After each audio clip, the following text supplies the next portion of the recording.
Da. Domnul Antonariu Marius Ștefăniță. Prezent. Domnul Așadar Cristian. Doamna Cheisis Liliana. Prezentă. Domnul Coșopariu George. Din câte știm, are o cerere, da? Da, sunt două cereri, da, care solicită, doi colegi solicită participarea online. Da.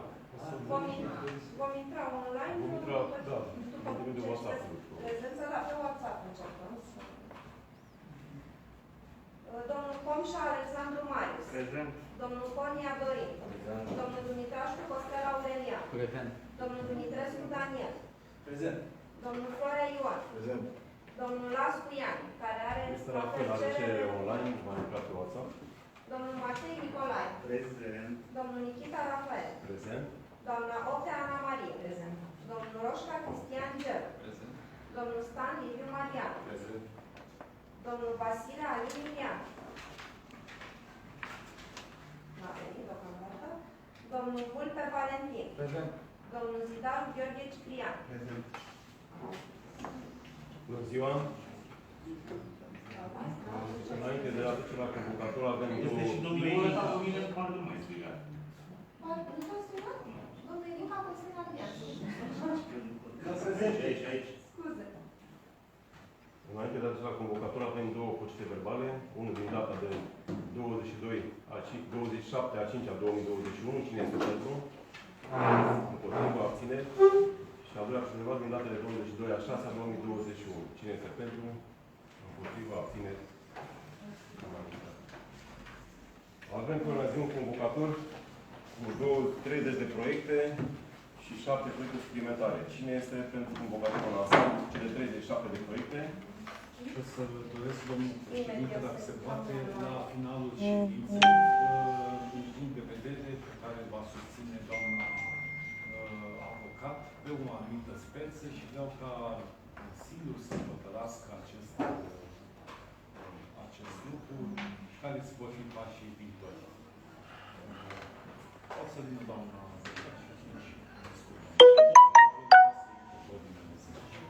Da, mulțumim. Având în vedere că la comisie proiectele, doriți să dăm citire proiectelor? Da. Proiectul numărul 1. Proiect de hotărâre privind aprobarea listei dosarele aflate pe rolul instanțelor de judecată și înregistrate la Primăria Oraș-Năvodari și reduse la... Imediat.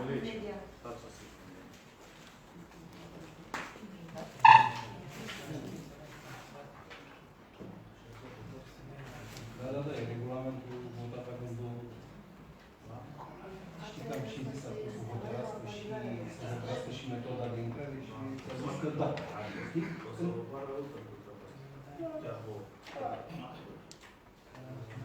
Nu era necesar.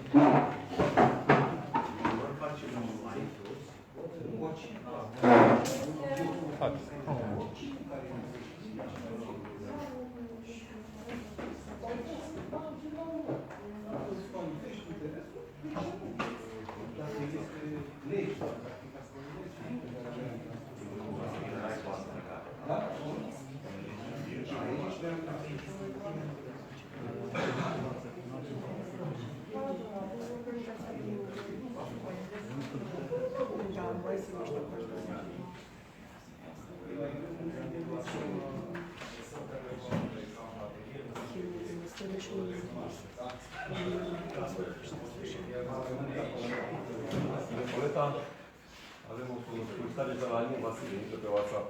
La cât ajunge...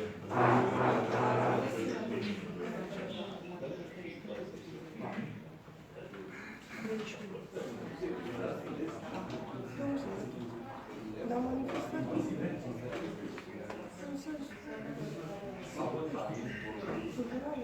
Alin Vasile.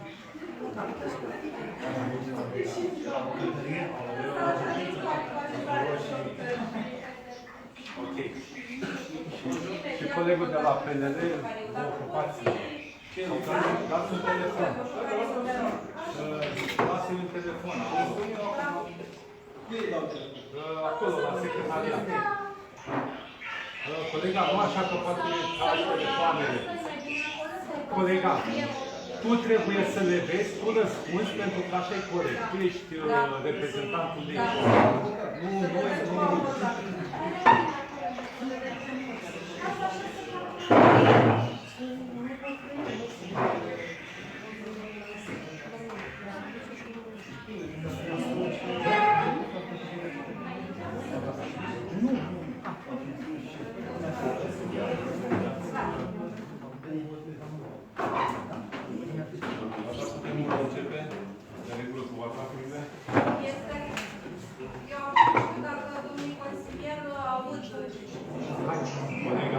Da? O să spunem proiectul.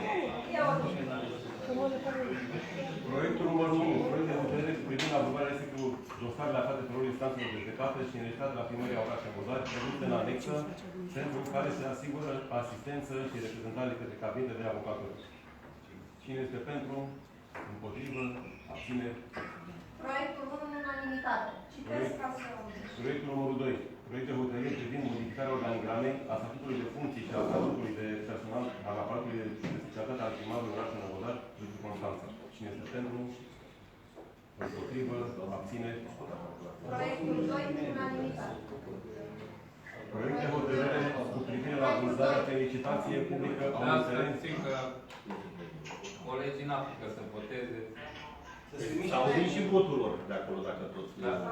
Păi zice Nicoleta, da? Păi anunță și... Păi ce s-a PSD, nu votează cum votează majoritatea.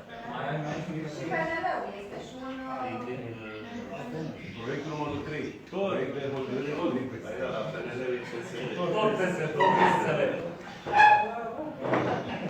Proiect de hotărâre cu privire la vânzarea prin licitație publică. Continuăm. Proiect de hotărâre cu privire la vânzarea prin licitație publică a unui teren situat în Năvodari, zona platforma Media, lot 1, 2, P1, județul Constanța. Cine este pentru? Eu cred că ar trebui să ne mai păstrăm terenul. Dacă nu avem acum o viziune, poate mai târziu, dacă avem o viziune cum să dezvoltăm zona, nu o să mai avem pe ce să dezvoltăm și nu cred că vom lăsa o viziune foarte mare pe ele. Vină cu un punct de vedere serios, adică nu putem să zicem să păstrăm așa că nu avem viziune. Viziunea este să vindem aceste... Păi, bă, în momentul de față nu prea avem viziune. În momentul de față nu prea avem viziune. Asta considerați dumneavoastră, două considerați. Păi să mergem teren. Da. Nu mai avem spații. Am și o observație, dacă se Locuri de păstrare. N-am spus să fac Vreau să întreb executivul dacă s-a finalizat procesul de reconstituire a dreptului de proprietate la nivelul orașului Năvodari. Că dacă nu s-a finalizat, proiectul acesta este lovit de nulitate. S-a finalizat proiectul?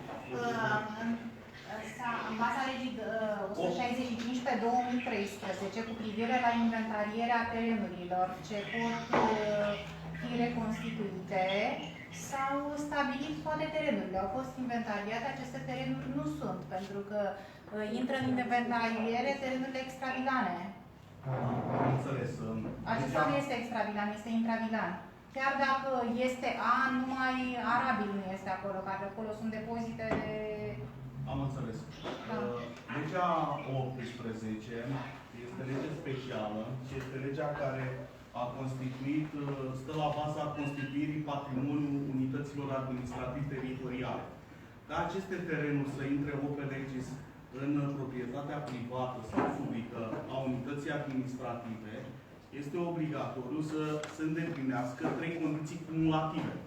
Adică aceste terenuri să fi fost proprietatea privată a statului la data intrării în vigoare a legii 18, apoi să fi fost situate în intravilanul orașului Năvodari la data intrării 18, adică în 1991, și a treia condiție, repet, cumulativă, trebuia să se afle în administrarea primăriei, în speță primăriei Năvodari.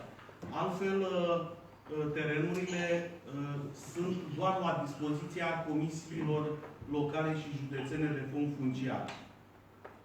Și doar după finalizarea procesului de reconstituire, respectiv constituire a dreptului de proprietate a persoanelor îndreptățite, aceste terenuri pot să treacă în domeniul privat al unității administrativ-teritoriale. Avem articolul 31, aliniatul 2 din legea 18, care este lege specială, este peste codul comun. Dacă vreți, eu vă dau să doamnei Nicoleta să-l citească, care ține locul de secretar al unității administrativ-teritoriale. Dacă vreți să le citim la colegi și să votați în cunoștință de cauză, în tot cazul cred că eu o să atac în contencios administrativ proiectul ăsta. Articolul 31. Regimul juridic al terenurilor aflate la dispoziția comisiilor locale de fond funciar. Alineatul 1. Terenurile proprietatea statului aflate în exploatarea cooperativelor agricole de producție sunt la dispoziția comisiilor prevăzute la articolul 12 în vederea atribuirii lor în proprietatea celor îndreptățiți conform legii. Terenurile neatribuite rămase la dispoziția comisiilor vor trece în domeniul privat al comunei, orașului sau al municipiului. Dar acolo spune la dispoziția cooperativelor. Exact. Vorbim de cooperative deocamdată și nu intrăm în capul. Mai vorbiți. Citiți și... Și regimul juridic al acestor potrivit articolului 31 alineatul 1, teza a doua, aceste terenuri pot forma obiectul dreptului de reconstituire sau de constituire a dreptului de proprietate, urmând ca terenul disponibil să treacă în proprietatea privată a comunei, orașului sau municipiului. Așadar, dobândirea de către aceste bunuri a unui caracter domenial are un caracter subsidiar.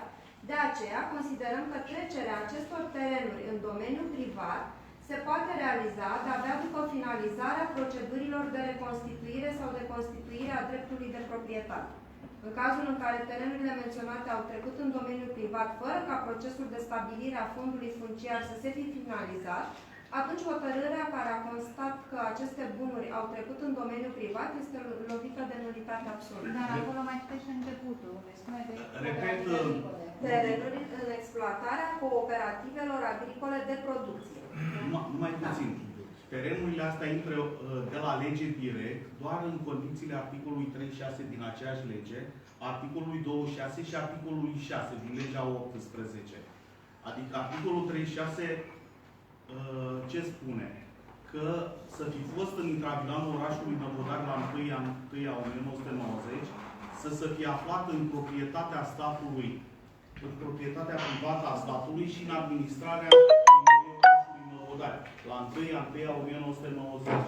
Ori aceste terenuri se aflau în extravilanul orașului la data respectivă, imediat după Revoluție, și, repet, condițiile trebuie cumulative îndeplinite. Hotărârea de Consiliul Local nu reprezintă titlul de proprietate și se execută doar în baza legii. Asta e legea specială. Nu intra în discuție. Domnul Matei, dacă dumneavoastră considerați că există un minim de dubiu, noi nu avem absolut nicio, sau noi, cei care suntem la momentul ăsta în primărie, considerăm că este bine să ne informăm și propun retragerea proiectului pentru a lămări lucrurile. Nu vreau să pun colegii în nicio postură de a vota în necunoștință de cauză. Haideți să ne interesăm dacă aveți certitudinea, votație, da, și eu îl atac în contencios. Da, să fie, dar de ce să nu fie într-o manieră corectă? Dacă este corect ceea ce a spus, e foarte bine. Pe mine mă interesează ca toți colegii să voteze în condiții corecte, în cunoștință de cauză. Nu există sub nicio formă, nicio dorință specială. Orașul are nevoie de bani, așa cum s-a întâmplat pe vremea tuturor primarilor de dinaintea mea, au vândut terenurile respective. Astea sunt domeniul public, domeniul privat. Putem să și retragem aceste proiecte fără nicio problemă, lămurim situația lor și dăm mai departe. Toate aceea speță. Nu e nicio problemă, nu există niciun interes special. Sunteți de acord să retragem proiectele până să le... Eu retrag. Să retragă proiectele de Cu rugămintea executivul să verifice cele spuse de către domnul Matei, în ideea în care lucrurile sunt, să zic, corecte din punctul dumneavoastră și a legalității, mergem pe varianta respectivă. Dacă nu, atunci vom veni și demonstrăm că avem dreptate și putem să le și propunem spre vânzare. Acum trecem mai departe și mergem cu proiectul numărul 10. Inclusiv 9 sunt aceleași teren.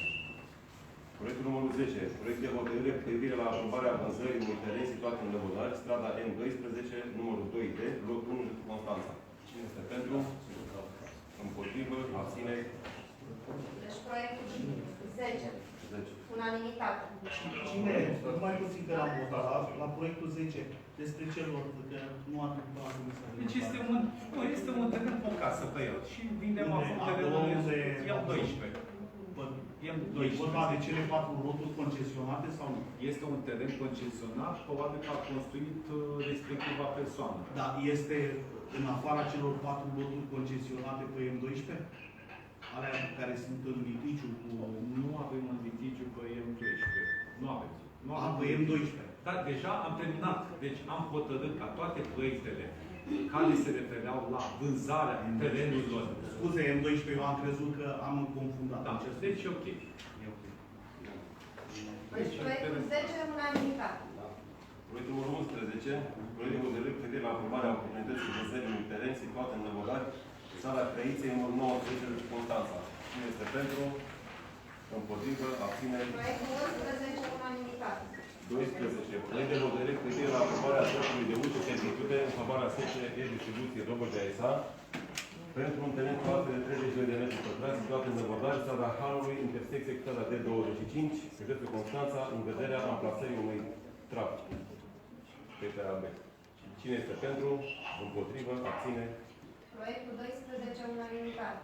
13. Proiect de hotărâre cu privire la aprobarea dreptului de uși servitute în favoarea ENGIE România S.A. Distrigat Sud Rețele SRL asupra terenului identificat cu IE 108479 în vederea branșării la rețeaua cu gaze naturale a imobilului situat în Năvodari, strada Pulpului, numărul 86, județul Constanța. Cine este pentru? Împotrivă? Abține? 13, unanimitate. 14. Proiect de hotărâre cu privire la preluarea în domeniul privat al orașului Năvodari a unui teren situat în Năvodari, strada Constanței și Teilor, județul Constanța, cu destinație de alee de acces. Cine este pentru? Împotrivă? Abține? 14, unanimitate. 15. Proiect de hotărâre cu privire la dezmembrarea unui imobil teren aflat în domeniul public al orașului Năvodari. Aici nu știu despre ce vorba. La Este vorba de promenadă, terenul. la comisie data trecută. Promenada aceea care s-a pierdut, S-a pierdut procesul și dezmembrăm deocamdată. După aia luăm toate documente din punct de vedere legal să trecem în domeniul privat, să arătăm. Cine este pentru? Împotrivă? Abține? 15, unanimitate. 16. Proiect de hotărâre cu privire la preluarea în domeniul privat al orașului Năvodari a unui teren situat în Năvodari, Tarla 24, parcela N158 per 1 per 1, lot 111 plus 1 pe 2, lot 1, pentru supralărgire alei acces. Cine este pentru? Este paralel cu E pe bulevardul? un drum. Nu, sunt drumurile acelea din spate, de la unde era Ucecom, de la magazinul mobilă și e îngust de 2 jumate și mai... Cine este pentru? Mai cedează. Împotrivă? Abține? 16, unanimitate. 17. Proiect de hotărâre cu privire la repartizarea unei locuințe situate în Năvodari, strada Mării, la mansardă bloc Legmas. Cine este pentru? Împotrivă? Abține? 17, unanimitate. 18. Proiect de hotărâre cu privire la aprobarea relocării unei conducte de apă DN 400 mm PHD din domeniul privat în domeniul public al orașului Năvodari. Cine este pentru? Împotrivă? Abține? 18, unanimitate. 19. Domnul primar, am și o cerere, o întrebare de la un locuitor de pe strada Landului, zic bine, și acolo s-a decopertat înainte de alegeri. E vreun proiect, e vreo investiție acolo? Da. Și ne puteți spune cam care e stadiul și cum se va face, când se va face, cum aveți un program, ceva? Deci, Da, asta e cum. Cred că era vorba de un... Nu, am înțeles. O să comunic. Nu, programul era doar de la momentul la care se forma de împietuire.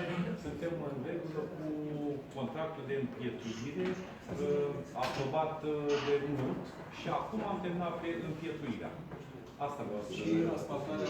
Urmează asfaltarea în momentul în care Consiliul hotărăște să asfalteze în zona Scuze, respectivă. dar... Deci, deocamdată, suntem în egalitate cu împietuirea. 19. Proiect de hotărâre cu privire la prelungirea unor contracte de închiriere pentru locuințele situate în orașul Năvodari, strada Pescărușului, numărul 88, bloc SP1. Cine este pentru? Împotrivă? Abține? 19, unanimitate. 20. Proiect de hotărâre cu privire la prelungirea contractului de închiriere pentru locuința situată în Năvălari, Aleea Egretei, bloc 17AS, scara C, apartament 1 bis. Cine este pentru? Împotrivă, abțineri. 20. Unanimitate. 21. Proiect de hotărâre cu privire la aprobarea unui schimb de locuință socială situată în orașul Năvodari, strada Sănătății, cămin numărul 1, camera 6. Cine este pentru? Împotrivă, abțineri. 21. Unanimitate. 22. Proiect de hotărâre cu privire la aprobarea unui schimb de locuințe sociale situată în orașul Năvodari, strada Cabanei, cămin nou, camera 209A. Cine este pentru? Împotrivă, abțineri. 22. Unanimitate. 23. Proiect de hotărâre cu privire la aprobarea listei de repartizare cuprinzând solicitanții îndreptățiți să primească o locuință socială prin închiriere în anul 2021. Cine este pentru? Împotrivă, abține. 23. Unanimitate. 24. Proiect de hotărâre cu privire la rezilierea unor contracte de constituire a dreptului de superficie ca urmare a neîndeplinirii clauzelor contractuale. Cine este pentru? Împotrivă, abține. 24. Unanimitate. 25. Proiect de hotărâre cu privire la retragerea dreptului de folosință pentru loturi de teren atribuite în baza legii 15/2003. Cine este pentru? Împotrivă? Abțineri? 25. Unanimitate. 26. Proiect de hotărâre privind aprobarea contractului de delegare de gestiune prin concesiune a serviciului public de salubrizare al orașului Năvodari. Cine este pentru? Împotrivă? Abțineri? Noi suntem împotrivă. 26. Două voturi Da, împotrivă. noi am considerat pentru că 10 ani este un pic cam mult, am preferat maxim 5 ani și aderarea la Adi Dobrogea. Plus că investițiile, nici măcar pentru cubele, nu s-a putut face un efort financiar să fie puse mai mult în prima perioadă. Nu sunt, dar sunt prevăzute în mod egal. Adică măcar cubele puteau fi în primii ani puse mai multe și ulterior mai... Dar a fost aprobat de mandatul care de sarcină, atât am avut de zis. 27. Proiect de hotărâre privind aprobarea planului urbanistic zonal în vederea modificării indicatorilor urbanistici, Bulevardul Mamaia Nord, numărul 42, teren cu număr carte funciară 106581. Despre care teren e? Al domnului Comănescu sau celălalt? Da, să ce sumăm. Întrebare. Știu că domnul Comănescu ne-a reclamat la DNA, la toate instituțiile, la terenul statului. Ăsta este unul din terenurile pe care domnul Comănescu și Somaco Constru consideră că noi l-am furat de la stat, câteva sute de hectare. Păi dacă l-am furat de la stat, hai să finalizeze ancheta și după aia să facă și dânsul pus. Bun, eu spun următorul lucru.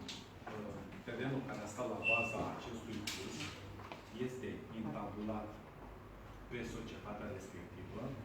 Orice gen de litigiu, cum că ar fi luat, neluat. La fel ca la Scoica, domnul primar. Eu vă spun că este la momentul ăsta intabulat la el. Deci este cum e și la Scoica, pe care i-a reclamat ei. Înțeles. Da, știu că malurile. N-au nicio legătură. N-au nicio legătură. Deci ei fac la momentul ăsta un pus pe un teren privat. Faptul că ei au o anumită reclamație pe un alt teren care este la momentul acesta în litigiu între orașul Năvodari și apele române este altceva. Ăla este terenul cu problemă. Dar terenul privat al lor este dreptul lor. Și consider că dacă au îndeplinit condiții legale, nu intră în... Deci nu e recuperat din lac. PNL-ul e recuperat din lac ăsta? Altfel n-aveați loc să mâncați nici acolo la Ionici. Dar noi avem... Noi ne abținem dacă ne dați... Noi avem un PUC în lucru în momentul de față. Tot facem derogări de la PUC-ul vechi și construim blocuri, construim cazare, atât. În Mamaia Nord nu avem decât cazare, nu venim cu alte investiții. Și noi tot facem derogări de la PUC-ul vechi, prin PUD-uri, să construim pe plus 10, pe plus 20, doar cazare, atât. Rămânem fără locuri de parcare, rămânem fără distracții pentru turiști. Avem deja 20.000 de apartamente și nu prea avem nimic ca să-i ținem aici, decât e o stațiune dormitor. Cred că ar trebui să ne concentrăm puțin pe a dezvolta într-adevăr stațiunea și mai puțin să facem tot pe 10 pe 200 de metri pătrați, cum se întâmplă.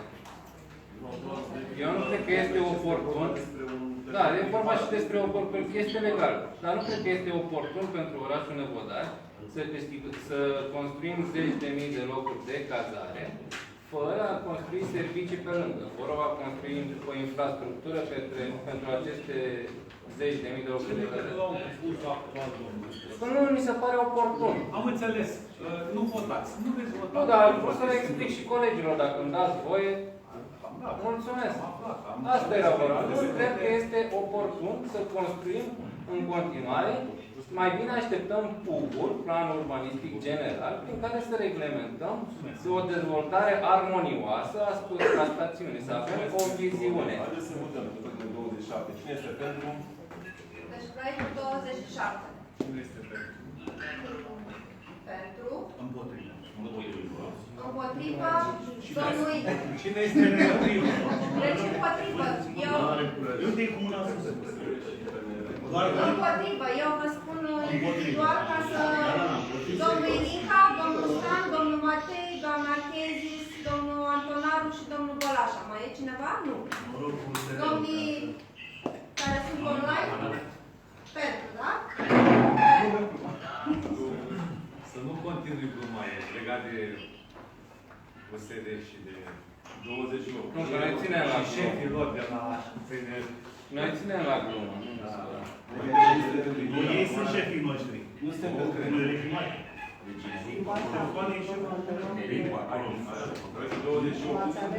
Proiect de hotărâre privind aprobarea planului național în vederea modificării dictaturilor urbanistice și zona cu pas 3 Mamaia, lot 10, teren cu număr carte oficială 100036. Știți că acest bloc se va construi pe nisip? Toată stațiunea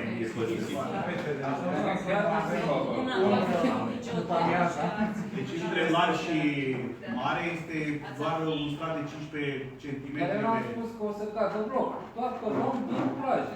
Adică ne ducem bloc din plaje, facem umbră pe plaje. Eu am văzut și magistrați care consideră că acolo unde nisip e plaje. Dar la tine n-am nicio pretenție. Șefule! Cine este pentru?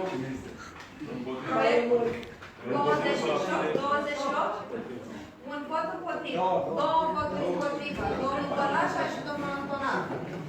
29.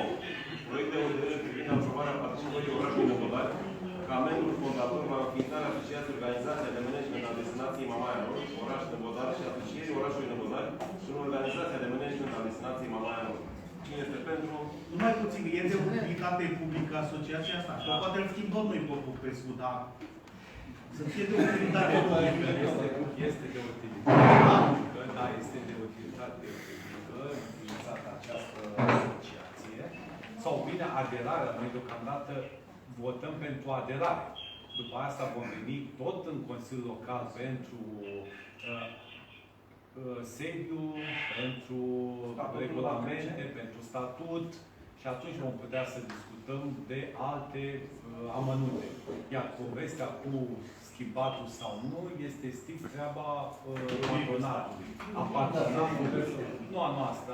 Noi suntem altă entitate. Noi suntem administrativă, ei sunt patronatul.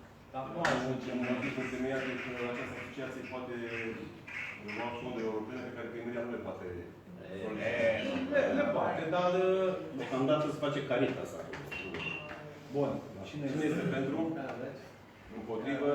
Împotrivă. Proiectul 29, 4 voturi împotrivă, da? Domnul Ilinca, domnul Scan, domnul Matei și doamna Chezis. 30. Proiect de hotărâre privind aprobarea metodologiei de atestare a persoanelor fizice în vederea practicării activității de administrator de condominii la asociațiile de proprietari.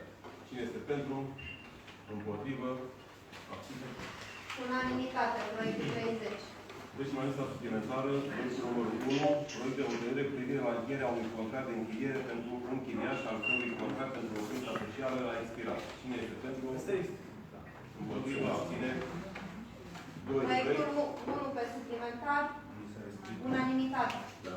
2. Proiect de hotărâre cu privire la îndreptarea erorii materiale cuprinse în HCL Năvodari, numărul 110 din 27/5/2021, cu privire la construirea unui drept de superficie cu titlu oneros asupra terenului situat în Năvodari, de la S10, lot 148, județul Constanța. Deci a scris lei pe metru pătrat pe lună, doar că era pe an, deci la 3 proiecte. În raportul de evaluare este prețul pe lună și a rămas pe lună în loc de pe an. Trebuia pe an. Și colegii le-au greșit și au pus pe lună. Toate cele trei au același. Cine este pentru? Împotrivă? Abțineri?